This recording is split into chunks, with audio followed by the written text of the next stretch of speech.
TSR turun debor mano wrong treatment khlayo hnoi dolai hangkor sakap nogo langma arikhani koksil chamung sinjalaikha TSR khlainai turun debor mani nukhungni borok koksil chamung siljaka Dr. Diptunu Sahani sakawo o koksil chamung no tiyui khuk khengpaikya dolai hangkor sakap nogni MS Dr. Bidon Bhumi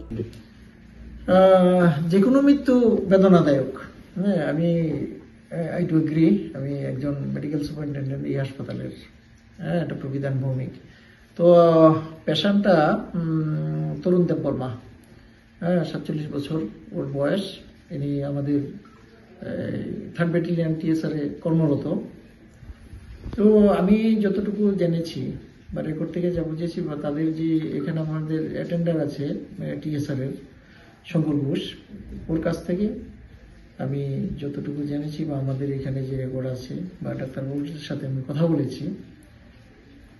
actually গাফিলতিটা ওর ছিল আমি মনে করি কারণ তার 21 তারিখের আগ থেকেই জ্বর সে ওখানে যে আমাদের মেডিকেল ইউনিট আছে 3rd ব্যাটালিয়নে ওখানেও আমি যতটুকু জেনেছি যে ও রিপোর্ট করেনি সে নিজে নিজে ওষুধ খেয়েছে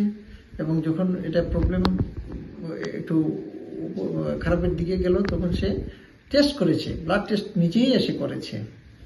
এবং তারপরেও এতদিন সে ভর্তি হয়নি এবং তার ওখানে নাকি কনভালশন হয়েছিল মানে খিঁচুনি হয়েছিল আর আমি জানি না কতটুকু সত্য যে সে অ্যালকোহলিকও ছিল যাই হোক এখানে যখন এসছে নিশ্চয়ই সে যখন বুঝেছে যে আমার খুবই সমস্যা হচ্ছে তখনই সে এখানে এসেছে ভর্তি হয়েছে এবং আমি যতটুকু জানি বা রেকর্ড থেকে যতটুকু আমি বুঝতে পেরেছি যে আমাদের এখানে ডাক্তারবাবুরা যথেষ্ট চেষ্টা করেছে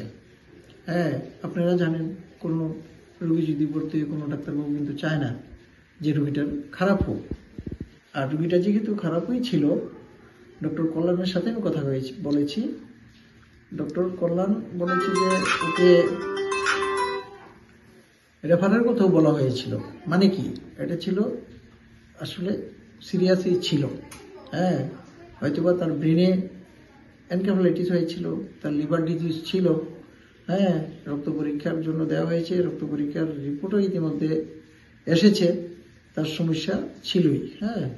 যাই হোক এখন কারোর কোনো পেশেন্ট যখন লস হয় নিশ্চয়ই ওনাদের কাছে সেটা তাদের মনে লাগবেই হ্যাঁ সেটা মৃত্যু কিন্তু কেউ মেনে নিতে পারে না আর এত সব কাণ্ডকীর্তি হয়তো বা তারা জানেনও না হ্যাঁ যে সে মদ খাওয়ার ব্যাপারে হয়তো বা জানতে পারে ঠিক আছে ও খাই হ্যাঁ কিন্তু এই যে নেগলিজেন্সি নিজের তরফ থেকে হ্যাঁ আমরা সবাই কিছু নেগলেক্ট করি কিন্তু ওর যে নেগলেক্টটা ছিল অবহেলা করেছে সে নিজের জন্য হ্যাঁ যদি সে তার মেডিকেল ইউনিটেও ইনফর্ম না করে থাকে নিজে নিজে ওষুধ খায় নিজে নিজে রক্ত পরীক্ষা করায় এবং শেষ মুহূর্তে যখন সে বুঝতে পারে যে আমার খুবই সমস্যা সে তখন আসে তো সেটাতে বোঝা যায় আমাদের ওই সিস্টেমটাতে গন্ডগোল ছিলই এখানে আসার পর কাজেই পেশেন্ট পার্টি তো বলবে এই হয়েছে সেই হয়েছে সেটা বলে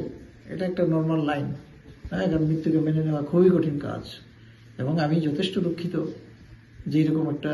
লোক 47 বছর বয়সে সে মারা গেল তার বাচ্চা কাচ্চা আছে ওর বড় ভাইয়ের সাথে আমার কথা হয়েছে 2টা মেয়ে হয়তো বা তারা আছে ছোট তো সেগুলা আমি বলবো যে আমার তো সমবেদনা আছে কিন্তু এখানে হাসপাতালের তরফ থেকে কোনো রকমের অবহেলা নেগলিজেন্সি হয়েছে কারণ ডক্টর দীপ্তনু সাহা কয়েকবার দেখেছে রোগীটাকে হ্যাঁ ঠিক আছে আর ওকে এখানে আসার পরে সিটি স্ক্যান করার কথা বলা হয়েছিল ওই সময়ই কিন্তু ওটা বিকাল পর্যন্ত সে করেনি তো এই সব দিক বিবেচনা করলে আমি মনে করি না যে ডাক্তারবাবুর কোনো নেগলিজেন্সি ছিল পেশেন্ট মারা যায় কোনো ডাক্তারবাবু চায় না আমার এই বক্তব্য না না ওইটা তো পোস্টমর্টমের রিপোর্ট তো এখন আসবে না পোস্টমর্টমের রিপোর্ট সেই বিচারাগুলা যে বিভিন্ন অঙ্গগুলো আছে ডেফিনেটলি আসবে কোথায় কি ছিল তার লিভারে কি সমস্যা ছিল তার ব্রেনে এনকেফালাইটিস হয়েছিল কিনা বা কোনো ব্লিডিং হয়েছে কিনা এই সমস্ত ব্যাপারগুলা আসবে, কিছু সময় লাগবে, কারণ এগুলোকে পুলিশ এগুলো পাঠাবে, আগরতলা পাঠাবে, আমাদের টক্সিকোলজি যে ডিপার্টমেন্ট আছে, ফরেন্সিক অ্যান্ড টক্সিকোলজি, ওখান থেকে রিপোর্টগুলো আসবে, আর ব্লাডের টেস্টের রিপোর্ট আসবে, সমস্তগুলা মিলিয়ে যাক যে কারণে মারা গেছে সেটা বলা যাবে। শোনো শোনো ভোজন রসিক, শোনো মন দিয়া, ঝাঁঝের সাদে রান্না করো লং তরাই দিয়া।